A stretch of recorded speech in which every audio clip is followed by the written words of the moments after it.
जय हिंद, नमस्कार। स्वागत है आपका एक नए वीडियो में। आज की प्रमुख समाचार, उसके अलावा रोजगार समाचार भी जानेंगे। तो यहाँ पर आप देख सकते हैं सबसे पहली खबर जो कि एबीपी न्यूज़ के माध्यम से निकली है।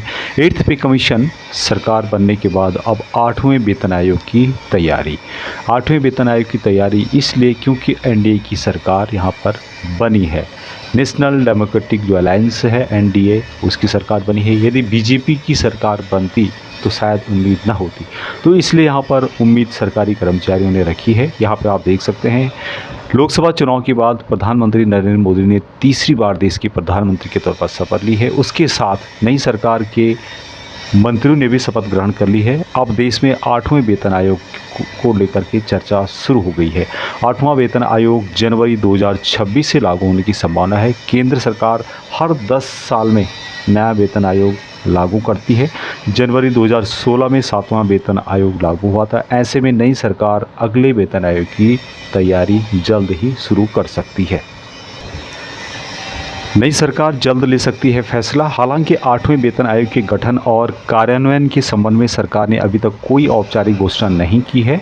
पिछले दिसंबर में सरकार ने कहा था कि 8वें वेतन आयोग की स्थापना को लेकर के फिलहाल कोई योजना नहीं है, लेकिन अब चुनाव समाप्त हो चुके हैं। ऐसे में प्रबल संभावना यह जताई जा रही है कि सरकार आयोग की गठन की दिशा में निर्णायक कदम उठा सकती है, क्योंकि यहाँ पर जो सरकार है मिक्स सरकार है। दूसरी जो खबर है, बड़ी अच्छी खबर है कि पेंशनर्स को 61 साल के बाद हर वर्ष 1% की पेंशन अभिवृद्धि को सैद्धांतिक सहमति दे दी गई है। एक खबर दैनिक भास्कर के माध्यम से निकल के आई है और यह खबर काफ़ी महत्वपूर्ण है। पेंशन भोगियों की लंबे समय से महत्वाकांक्षी मांग पूरी हो चुकी है। अब पेंशन धारकों को शानदार खुशखबरी की सौगात मिल चुकी है। पेंशन भोगियों की पेंशन में बढ़ोतरी का रास्ता साफ हो चुका है और यहां बढ़ोतरी 61 साल की अवधि पूरी होने के बाद उनको मिलेगी। जी हाँ दोस्तों, राजस्थान सरकार ने पेंशनर्स को 61 साल की आयु के बाद बाकी जीवन के लिए हर साल 1% पेंशन वृद्धि देने के मुद्दे पर सैद्धांतिक मंजूरी दे दी है। और यहाँ जो लागू होगा, राजस्थान के जितने भी पेंशनर्स हैं उनको यहाँ पर लागू होने वाला है।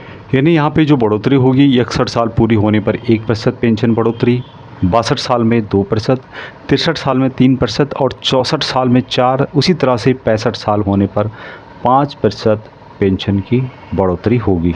इसी प्रकार पेंशनर्स को 80 साल की आयु तक 20% पेंशन का जो बढ़ोतरी है उसका लाभ मिलेगा। पेंशन कम्यूटेशन की अवधि 15 साल से घटा करके 12 साल कर दी गई है राजस्थान सरकार की तरफ से। इसके साथ ही आपको पता होगा कि पंजाब हरियाणा हाई कोर्ट ने एक फैसला दिया था जिसमें कि पेंशन भोगियों से जो कम्यूटेशन की रिकवरी है 10 साल 8 महीने में पूरी हो जाती है। ऐसे में केंद्र सरकार हो या राज्य सरकार, उनको 15 साल तक वसूली करने का कोई अधिकार नहीं है। साथ साथ में जो यहाँ पर पेंशन बढ़ोतरी 61 साल के बाद हर साल 1% की बढ़ोतरी के बारे में बताया गया है। राजस्थान सरकार के द्वारा यह नियम लागू करने से अब केंद्र सरकार के ऊपर भी यह नियम लागू करने का दबाव बढ़ेगा और भविष्य में केंद्र सरकार भी अपने पेंशन भोगियों को इस तरह का फ़ायदा दे सकती है। हालांकि आपको पता होगा कि संसदीय समिति ने सिफारिश दिया था कि 65 साल से भी पेंशन में बढ़ोतरी का फ़ायदा दिया जाए। इसके बाद केंद्र सरकार ने पेंशन भोगियों का डेटा मांग लिया था, लेकिन बाद में यह मामला ठंडा पड़ा हुआ है अभी तक।